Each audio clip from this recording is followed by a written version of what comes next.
Bonjour à tous et bienvenue à C'est lundi, que lisez-vous, 42e édition. Alors, je commence tout de suite avec ce que j'ai lu la semaine dernière. Donc, j'ai fini de lire le tome 2 de Chasseuse de vampires, Le souffle de l'archange, dont j'ai publié la chronique hier. Et alors, donc, je l'ai moins aimé que le premier tome, mais je pense vraiment que c'est peut-être une question de... Là, on découvre plus les personnages. Raphaël est peut-être aussi un petit peu moins intense que dans le premier. C'est vrai que là, il y a le couple, du coup, donc avec Elena.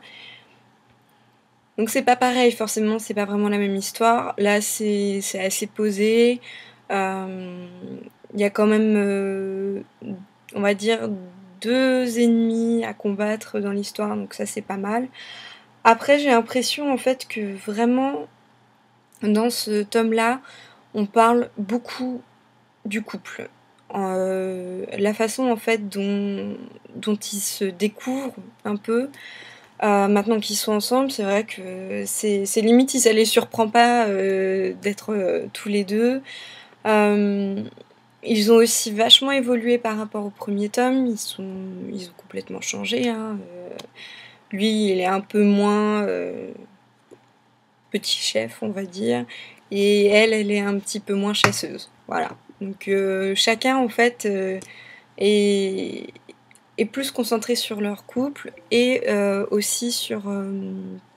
comment dire, sur leur passé. Alors ça c'est un petit truc qui m'a un petit peu gênée, c'est que on en entend quand même beaucoup parler et peut-être un petit peu trop. J'ai eu l'impression on faisait 2 pas, on en faisait un en arrière et on avait beaucoup de mal à avancer. On avait beaucoup de mal en fait à savoir réellement ce qui s'est passé. Bon, maintenant on le sait, on comprend mieux certains de leurs comportements. Mais donc, je pense que le 3e tome sera plus sympa, parce qu'en plus, là, ils vont retourner à New York, et donc ça promet d'être plus mouvementé, je pense.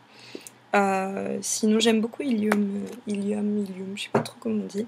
C'est l'ange aux ailes bleues, il est vraiment sympa, j'aime bien. Ensuite, j'ai fini de lire aussi donc, le tome 2 du Monde de la chasseuse de la nuit, L'étreinte des ténèbres. Donc là, c'est le tome sur Manchère. Ça se lit vite, c'est comment dire, c'est voilà, c'est un nouveau Manchère. L'histoire d'amour se développe assez rapidement. Et en fait, c'est vrai que, on va dire, j'ai préféré le personnage dans le spin-off plutôt que dans la saga de la chasseuse de la nuit. C'est vrai que je le voyais vraiment comme un vieux vampire, limite avec la peau toute tannée de vieillesse, un peu le grand-père comme l'appelle Bones.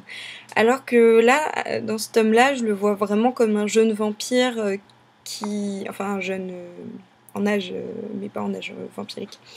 Comme un jeune homme, voilà, qui devient limite blasé du coup par la vie, mais qui reste quand même un homme, qui redécouvre l'amour, qui redécouvre voilà, la joie de vivre, on va dire. C'est vrai que l'histoire d'amour est très très mise en avant. L'intrigue est pas hyper importante au final, mais bon, ça gêne pas. C'est vrai que c'est un spin-off, c'est un one-shot, donc moi ça me convient très bien.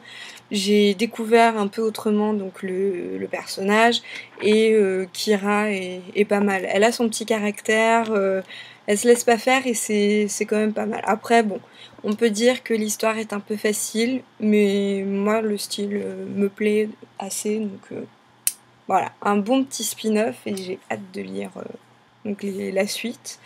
Je ne sais plus, je crois que le tome suivant c'est La chasseuse de la nuit, et il y aura Vlad qui va venir en spin-off prochainement aussi. Donc ça promet, parce que Vlad, c'est un personnage que j'ai beaucoup aimé dans la saga. Ensuite, j'ai lu Radiance, donc le tome 3, Au cœur des rêves. D'ailleurs, merci Livre Addict et Michel Lafon pour ce livre. Donc là, en fait, ce tome, donc c'est tome 3 du spin-off de la série Éternelle, où on retrouve Riley. Eh bien, j'ai été assez surprise par ce tome, simplement parce que dans les 2 premiers, donc en fait, Riley elle partait en mission pour aider en fait des âmes à rejoindre ici et maintenant, à passer le pont en fait. Elle va chercher en fait les âmes qui hantent la Terre et elle leur montre que bah ça y est, ils ont fini leur vie sur Terre et qu'il faut qu'ils passent à autre chose. Et en fait, dans ce tome-là, j'ai eu l'impression plutôt que c'était Riley qui devait se sauver elle-même. Il n'y a pas une histoire de mission comme dans les 2 autres tomes. Et là, c'est vrai que on en apprend un petit peu plus sur elle, même si on sait qu'elle a envie d'avoir 13 ans, on sait pas mal de choses sur elle. Mais là, vraiment, je pense qu'on va plus au cœur des choses. On la revoit, je pense, plus au... comment dire plus comme on a pu la découvrir dans la saga Éternelle, c'est-à-dire la petite sœur qui sait pas trop où elle en est, qui est morte avant d'avoir vécu tout ce qu'elle avait envie de vivre, qui a encore besoin de se découvrir elle-même et qui a pas fini sa vie. Et là, j'ai l'impression que ce tome-là, c'est un petit peu ça. Elle est plus fragile, et même si elle a toujours son caractère, elle fait toujours sa tête de mule quand on lui dit de pas faire les choses, elle y va et puis elle met les 2 pieds dans le plat. Mais elle se découvre un petit peu elle-même, et je pense que du coup, dans le prochain tome, on devrait retrouver une Riley qui est un peu plus mûre, qui a grandi et qui a compris un petit peu que quand on lui disait de pas faire telle ou telle chose, c'était pas juste pour l'embêter. Et que là, du coup, en plus, elle va recommencer sa mission. Donc, un tome pas mal, et donc un peu surprenant.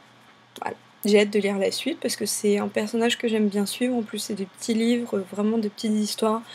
C'est pas prise de tête comme saga, donc j'aime beaucoup. Donc voilà pour ce que j'ai lu la semaine dernière. Donc du coup, là, en ce moment, je suis en train de lire Sentiment 26.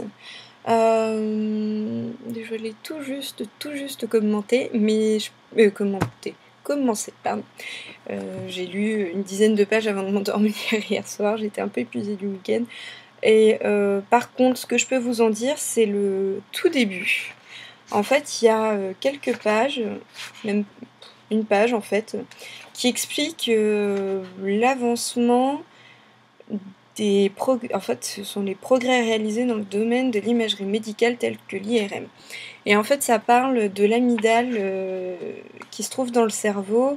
Et ils ont fait, apparemment, il y a eu des études de fait qui expliqueraient différentes maladies comme l'autisme, la schizophrénie, ce genre de... la bipolarité aussi. Et du coup, en fait, j'ai trouvé que commencer le livre là-dessus, ça met une touche, mais limite un peu sordide. Et j'ai trouvé ça très très bon. En fait, ça m'a fait penser à certains films qui commencent comme ça, ou même à la série Le Caméléon, par exemple, c'est une vieille série pour ceux qui connaissent, où ça commence par expliquer le contexte, où on vous explique un peu l'horreur de la chose, et ensuite on rentre dans l'histoire. Et vraiment, je trouve ça très très bon. Donc déjà, voilà, première page, ça commence bien. Et du coup, bah là, je suis en train d'apprendre à connaître donc l'héroïne qui s'appelle Evie. Et donc, j'ai hâte de lire la suite. Voilà pour ce que je suis en train de lire, du coup, parce que je viens juste de le commencer. Et dès que je l'ai terminé, je vais attaquer Starters, donc, qui est donc, paru chez R, et qui a l'air vraiment pas mal. En fait, Starters, pour ceux qui sont allés voir Hunger Games, c'est le livre dont la bande-annonce est diffusée juste avant le film. Donc ça a l'air assez intéressant, c'est le fait que en fait, ça raconte, si je me trompe pas, le fait qu'il n'y ait plus que soit des jeunes de moins de 20 ans, soit des personnes âgées, et du coup on leur offre la possibilité aux personnes âgées d'aller dans le corps des jeunes. Et sauf que là, le problème c'est que donc notre héroïne donc propose son corps, et sauf qu'elle reste consciente. Et donc elle se rend compte un peu de tout ce qui se passe, et ça a l'air vraiment sympa. Donc voilà. Donc ça c'est pour mes lectures. Pour les news, du coup, je les ai pas préparées, excusez-moi, parce qu'il me semble qu'il y a quelque chose qui sort cette semaine. Oui, il y a le tome 2 donc de Elle de Feu qui s'appelle Elle Noire qui sort, et il y a Blanche-Neige aussi, donc la première version, celle avec Julia Roberts, qui sort donc mercredi. Donc voilà, deux sorties, une livresque et une cinématographique qui ont l'air très intéressantes. Et bien voilà, sur ce, je vais vous souhaiter une bonne après-midi, de bonnes lectures, enfin une bonne semaine avec de bonnes lectures plutôt, et je vous dis à lundi prochain. Salut à tous!